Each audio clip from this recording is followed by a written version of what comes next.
అండి. అందరికీ నమస్కారం. Welcome back to my channel. ఈ వీడియోలో 30% ఐఆర్‌తో ఉద్యోగులకు ఊరట, కీలక ఆదేశాలు, పూర్తి సమాచారాన్ని వీడియోలో తెలుసుకుందాం. వీడియోని అయితే ఎక్కడైనా స్కిప్ చేయకుండా ఎండ్ వరకు చూడండి. అప్పుడు ఇన్ఫర్మేషన్ పూర్తిగా అర్థమవుతుంది. అలాగే వీడియో చూస్తున్న ప్రతి ఒక్కరు వీడియోకైతే లైక్ చేయండి ఫ్రెండ్స్. ఈ వీడియోని తోటి ఉద్యోగ పెన్షనర్ మిత్రులతో అయితే షేర్ చేయండి. అలాగే కొత్తగా మన ఛానల్ చూస్తున్నారు సబ్స్క్రైబ్ చేసుకోకుంటే వెంటనే మన ఛానల్ అయితే సబ్స్క్రైబ్ చేసుకోండి. దీని ద్వారా నేను చేసే లేటెస్ట్ వీడియోస్ అన్నీ మీ వరకు రీచ్ అవుతాయి. ఇక ఆలస్యం చేయకుండా వీడియోలోకి తెలుపుదాము. ఫ్రెండ్స్ ఇక విషయానికి వచ్చినట్లయితే ఉద్యోగుల హక్కుల కోసం భారీ డిమాండ్లు. సీఎం వైఎస్ జగన్మోహన్ రెడ్డి ప్రభుత్వంపై నిప్పులు చెరిగిన ఉద్యోగ సంఘాలు. రాష్ట్రంలో ఉద్యోగుల సమస్యలు తీవ్రంగా మారుతున్నాయి. ప్రభుత్వం ఉద్యోగులకు సంబంధించినటువంటి పలు కీలక అంశాలను నిర్లక్ష్యం చేస్తుందనే విమర్శలు వెల్లువెత్తుతున్నాయి.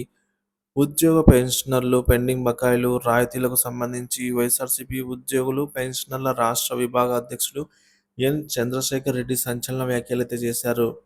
ప్రధాన డిమాండ్లు ఈ విధంగా ఉన్నాయండి. పెండింగ్ బకాయిలు చెల్లింపులపై నిలదీత. ప్రభుత్వానికి ఉద్యోగులు పెన్షనర్లు చెల్లించాల్సిన GPF surrender leave encashment, medical reimbursement, జీవిత బీమా, పదవి విరమణ ప్రయోజనాలు, పీఆర్సీ బకాయిలు వంటి సొమ్ములు దాదాపుగా 25,000 కోట్లు పెండింగ్లో ఉన్నాయని తెలిపారు.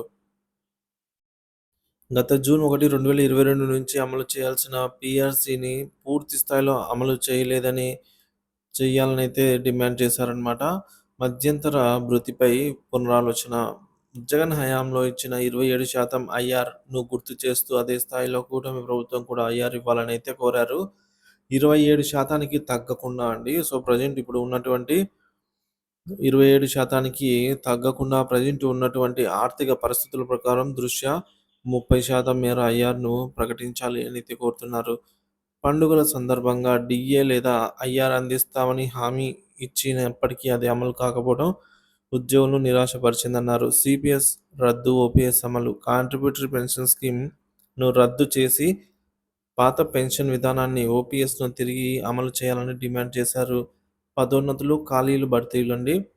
అర్హులైన ఉద్యోగులకు పదోన్నతులు వెంటనే కల్పించడంతో పాటు అన్ని శాఖల్లో ఖాళీలను తక్షణమే భర్తీ చేయాలనైతే తెలిపారు. ఇళ్ల స్థలాల కేటాయింపు. ఉద్యోగులకు వారు పనిచేస్తున్న ప్రాంతాల్లో ఇళ్ల స్థలాలు అందించాలనైతే సూచించారు. మరో ముఖ్యమైన అంశం పెన్షనర్ల సమస్యలు. పెన్షనర్ల కోసం ప్రత్యేక కార్పొరేషన్ ఏర్పాటు చేస్తామని హామీ ఇచ్చినప్పటికీ ఇప్పటివరకు దానిపై ఎటువంటి చర్యలు చేపట్టలేదని మండిపడ్డారు. పెన్షన్లపై ఉన్న అన్ని బకాయిలను తక్షణమే చెల్లించాలని, పెన్షన్ ప్రక్రియను వేగవంతం చేయాలనైతే కోరారు. ప్రభుత్వ హామీల అమలుపై నిలదీత.